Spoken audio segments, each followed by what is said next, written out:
So first off, we're excited to have you back in town. You'll be playing Zanzibar January 21st behind this really amazing, awesome, great new album with Losing, which is a hell of a follow-up, by the way. I mean, all the compliments for this record right here. Oh, thank you. Thanks. I kind of wonder musically, and I don't want this to make it sound like they don't sound fully formed, but it almost sounds like musically this record came together really quickly, and I was wondering if that's the case. Yeah, it kind of did. I mean, a lot of it came together in a consolidated period of time. There was a first batch of songs that I was able to write when we had a small break a while ago, and I think it maybe just one of those songs, one or two of those songs made it onto the record. But the majority of them were written in about a 3 to 4 month period. And it was after we got done touring, and we kind of pulled the plug on touring just to get working on the second record. So that has a lot to do with it. But yeah, they were kind of all written together, which is just happened to be the nature of the situation, because prior to that, we hadn't really had any time off. But I'm hoping for the third record that it'll be cool to be able to just live with the songs a little bit more. Yeah, a lot of bands don't have, I think, the know-how, but also the power to say, no, we're stopping this because we want to go ahead and get to work on the record. I mean, it's such the, the business music industry thing to do, to keep pushing that band for, years between the records. Yeah. We have to play those songs live every night, and it gets to a point where you start to realize if you're getting sick of what you're playing, or you just need to progress, even if it's just like makes you feel like that progression is just coming from a more personal level to keep moving forward and creating new stuff. And I remember that being really important for us. And we just knew after playing the first record and touring extensively that it was just time to move on to something new. And I'm really glad we did it, but I think we could just feel it. Like we just felt like it was time that we needed to write something new. What's interesting about that timeline, I think a lot of folks, I mean, a lot's been written about the record as far as the relationship parts of this, but there's a whole lot more going on in that. And you especially get that with a few of my favorite tracks like Hate and Control, which really I find it interesting. It plays the great trick to the question, is this a relationship or something more at large? And from what I gather, it's the something more at large. But you could read into that in so many different ways.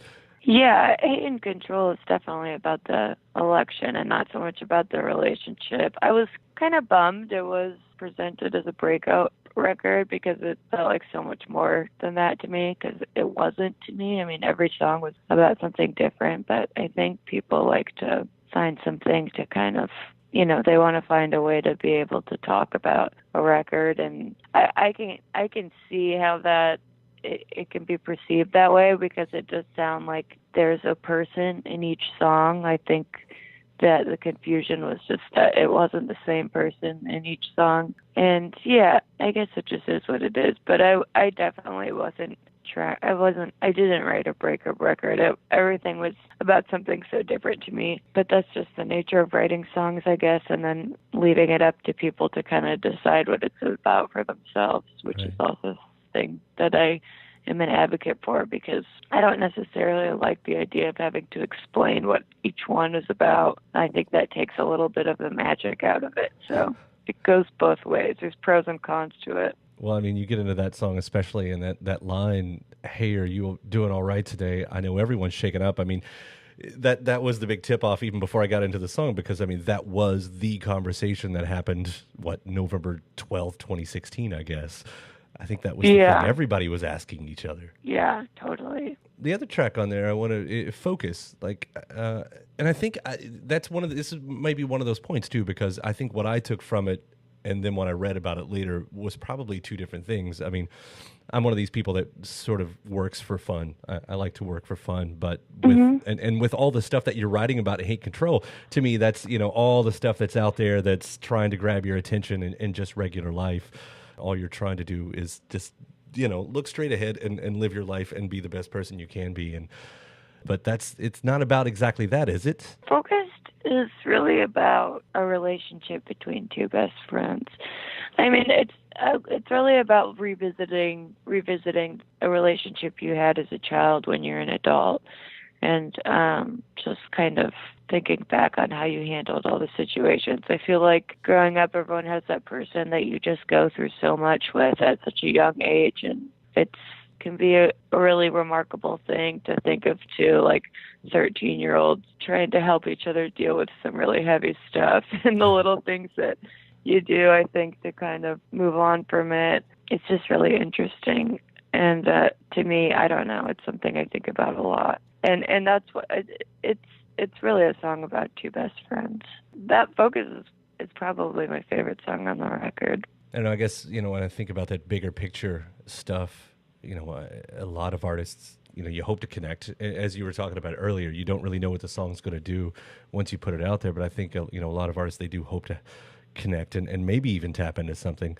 And here you have Bully coming along at a time when tapping into something is tapping into how we're being inundated with government news. And, that's unbelievable, but relentless out there. And I think some of the themes that come up in Focus, and that have been so often talked about and are being talked about now, it just is kind of saying, oh yeah, this has been going on forever.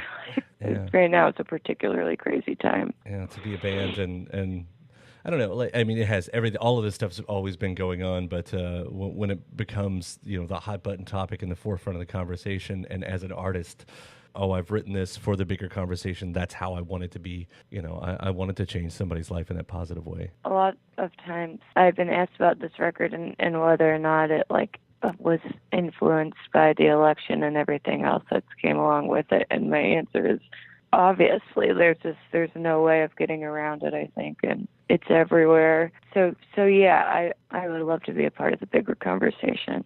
I feel like Bully's we're still a relatively small band, so how much we're actually doing for that conversation is pretty debatable, but You just remember the Velvet Underground was a really small band when they were a band. So yeah, yeah, that's true. It does happen. Something else, and I'm sure this probably gets brought up a lot, but you have one of the best screams in rock music right now. Oh, thank you. Do you remember the first time that you used that in public, and was that a big moment for you? Yeah, I think it was when we were playing the Stone Fox, which is it's not a venue anymore, but it was a venue I used to run sound at, and our bass player used to book there. And when we first started, we played there quite a few times. And I believe it was when we were playing Trine for the first time, and that's when it happened. But I think something about the choruses and Trying that I think helped bring the scream about. And then we checked the first record, and there's really not that much screaming, but I think it was just us playing the songs every night, and just there's a certain energy that happens when you play live, and depending on how your day is going, sometimes you can just really relate to what you're singing, and I think it just kind of happened and crept in naturally. And then I just kept going with it, I guess. I don't know. It feels really good. It's just it's such a positive outlet for any sort of negative space or energy that I have, that it just feels like it's necessary sometimes. It's a hell of a tool to have in your arsenal. Yeah. That not everyone has that same ability in the tool. Anyway, again, thank you. Yeah, I love this record, and we'll see you here in Louisville. It's January 21st at Zanzibar, and we can't wait for it. Yeah, we're excited. I haven't seen the new Zanzibar yet. Yeah, well, we'll see you then. Thank you so much. All right, I hope you feel better, too. Thanks. All right, bye. Bye.